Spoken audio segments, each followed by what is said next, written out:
Add users to group. To add users to group, simply provide their email address.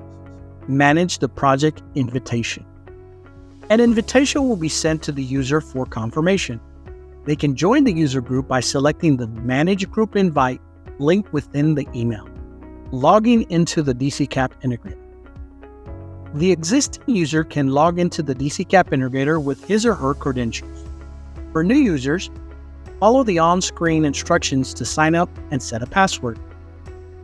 Click on Accept Project. The user will appear in the admin's list of users in group. Revoke access.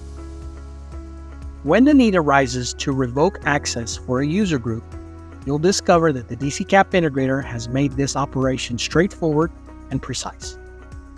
Within the user group details, you'll notice the Revoke option. Click the Revoke button empowers project owners or administrators with immediate security and control over the user's access permissions.